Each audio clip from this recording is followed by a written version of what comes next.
কোন প্রখ্যাত গবেষক ও সাহিত্যিক 1960 সালে সর্বপ্রথম প্রবন্ধ গবেষণা ক্যাটাগরিতে বাংলা একাডেমি পুরস্কার লাভ করেন?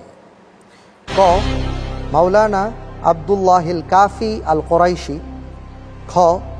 মাওলানা আকরাম খাঁ, গ. নাসির উদ্দিন মাহমুদ, ঘ. মাওলানা মনিরুজ্জামান ইসলামাবাদী। 1960 সালে। খুব ভেবেচিন্তে ঠান্ডা মাথায় রাকিব ভাই, আমি চাই আপনি প্রত্যেকটি প্রশ্নের সঠিক উত্তর দেন।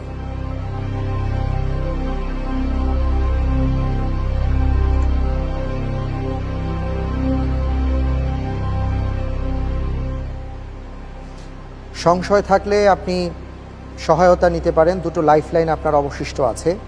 বিশেষজ্ঞ প্যানেলের সহায়তা আছে।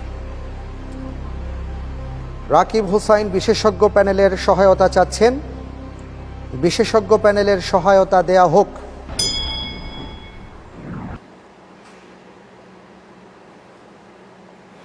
জি আলহামদুলিল্লাহ।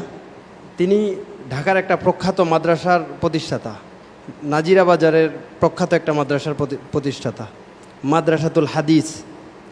তিনি একটি ক্লু আপনাকে দিয়েছেন যে তিনি একটি প্রখ্যাত বা বিখ্যাত একটি মাদ্রাসার প্রতিষ্ঠাতা। রাকিব ভাই, যদি তারপরও আপনি বুঝতে বা ধরতে না পারেন, তাহলে আমি বলবো যে আরও একটি আপনার লাইফলাইন রয়েছে, সেটি আপনি ইউজ করতে পারেন।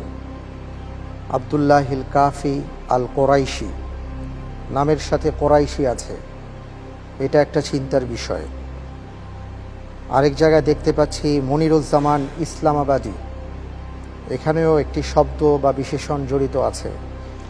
ওদিকে দেখা যাচ্ছে মাওলানা আকরাম খাঁ, একজন বিখ্যাত ব্যক্তি, সাহিত্যিক। নাসির উদ্দিন মাহমুদ, সব মিলি একটা জটিল সমীকরণ। রাকিব হুসাইন ভাই, আমি বলতে চাই, সংশয় থাকলে আপনার সামনে আরও একটি লাইফলাইন রয়েছে। -6 চাইতে 10 নম্বর পাওয়া অনেক ভালো।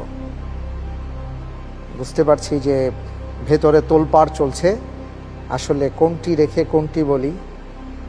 সবচেয়ে ভালো হতো যদি মূল বিষয়টা সামনে থাকতো আর বাকিগুলো না থাকতো। আমাদের হাতে খুব একটা বেশি সময় নেই রাকিব হোসাইন ভাই, আমাদের পরের প্রশ্নে যেতে হবে। কি করব বলুন? উত্তর গ. নাসির উদ্দিন মাহমুদ। গ. নাসির উদ্দিন মাহমুদ। লক করে দেওয়া হোক গ. নাসির উদ্দিন মাহমুদ। আপনার উত্তরটি সঠিক হয়নি। আবদুল্লাহিল কাফি আল কোরাইশি। যেহেতু মাদ্রাসাতুল হাদিসের কথা তিনি বলেছিলেন, আর এখানে নামের সাথে আল কোরাইশি শব্দটি ছিল, চিন্তা করা যেত। যাই হোক, আল্লাহর ইচ্ছে। ওমাই ইয়াতাওয়াক্কাল আলাল্লাহি ফাহুয়া হাসবুহ।